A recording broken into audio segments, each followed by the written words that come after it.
Breaking news, a fire tears through a home in Duxbury. Now, look at this here. Luckily, no one was home at the time, though one firefighter is being evaluated for minor injuries. Good afternoon, and thank you for joining us. I'm Courtney Cole.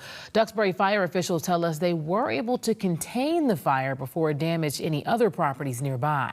Now, Sky Eye was over the scene. This was around noontime, and this is at a home on Bay Avenue. Right now, though, still unclear what caused the fire, but you can see it was a pretty major one here with all of the smoke billowing out of the roof.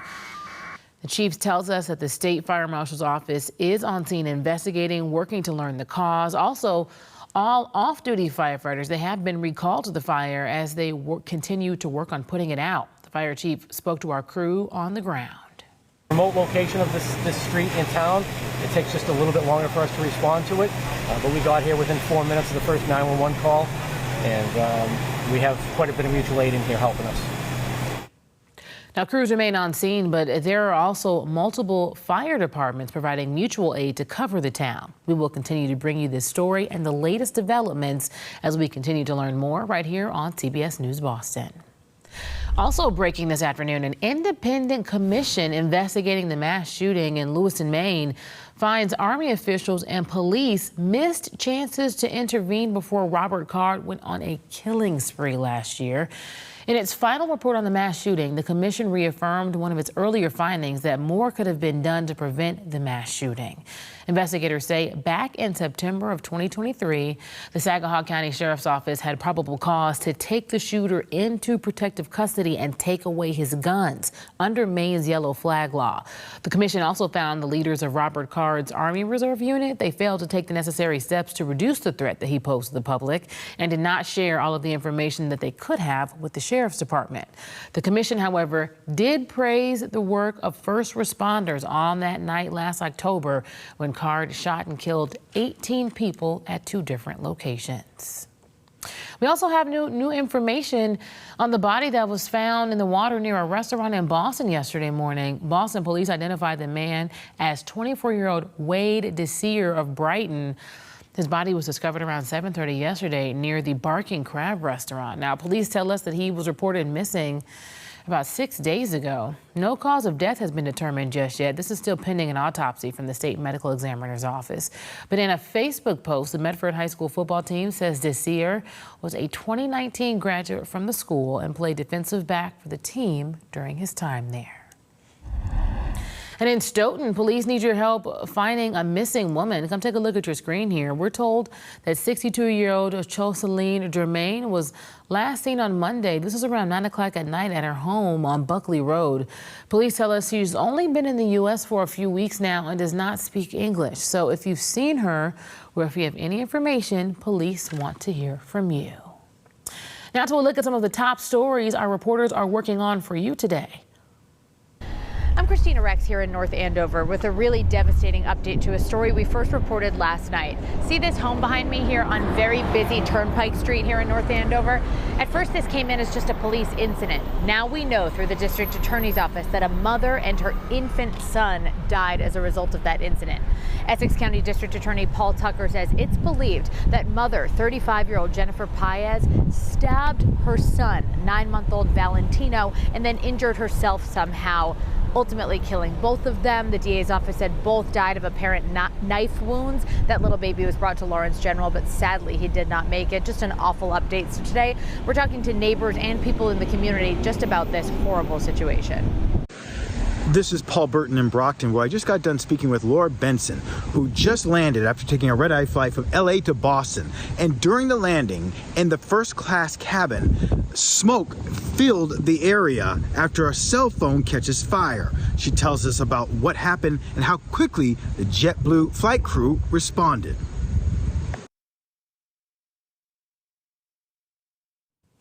And more headaches for some passengers at Logan Airport today as a United Airlines plane landing from Chicago collided with another. A spokesperson for the airline says earlier this morning, a United aircraft made contact with the wing of another United aircraft while towing to a gate at Boston Logan International Airport. No injuries occurred and passengers on both planes deplaned normally.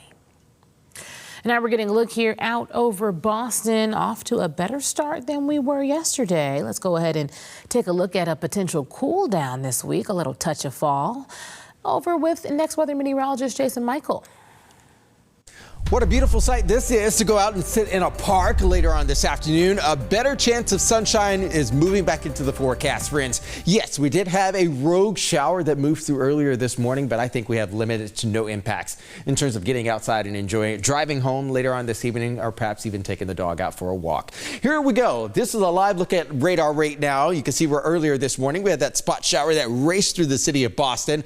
What we're dealing with now is sort of the left behind sort of crumbs from this area of low pressure, still pulling in some cloud cover from points north and also west of town out of southern Canada. Look at Quebec, shrouded in some rain showers there this morning, but it feels like fall outside. After current temperatures in the mid to upper 60s, we stand a good chance of climbing into the 70s later on this afternoon, albeit with some cloud cover developing here and there. Spotty sprinkle likely to move back in the forecast also. At least though, going beyond and also looking ahead at our forecast for the rest of the week, dry conditions, cool overnights, but also some 80s moving back in just in time for the weekend. Saturday and Sunday had a little bit more cloud cover rather than sunshine in, but still dry. We'll talk about that coming up in the full forecast. Back to you. Jason, thank you. We're now waiting to learn if the state received a response to its plan to seize St. Elizabeth's Medical Center in Brighton by using eminent domain. Now, the hospital's landlord and mortgage holder, they had until 11 o'clock this morning to respond to the state's announcement. Last Friday, Governor Healey announced that the state would seize the hospital because her administration believes the landlord and mortgage holder were just not being reasonable in sales talks. The administration is offering $4.5 million for the land. City records, however, show that it's assessed at more than $50 million.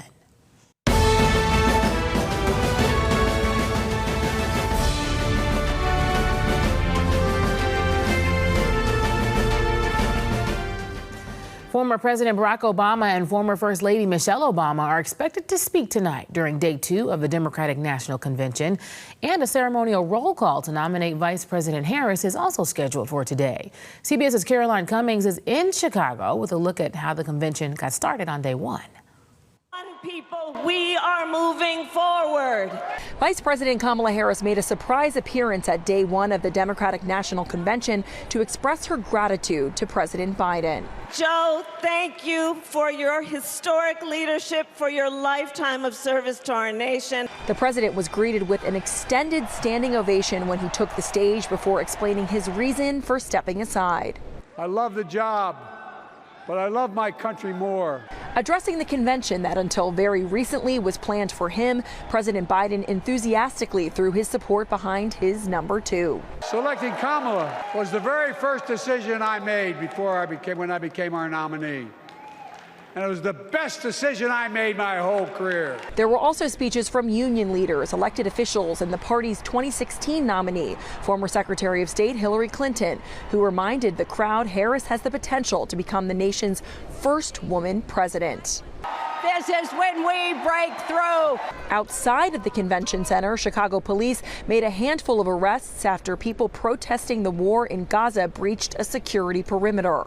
Last night's program ran way behind schedule, something organizers will look to tighten up, with former President Barack Obama and his wife Michelle Obama speaking tonight. I was in tears over Hillary Clinton. I'm probably going to be in tears over hearing Obama.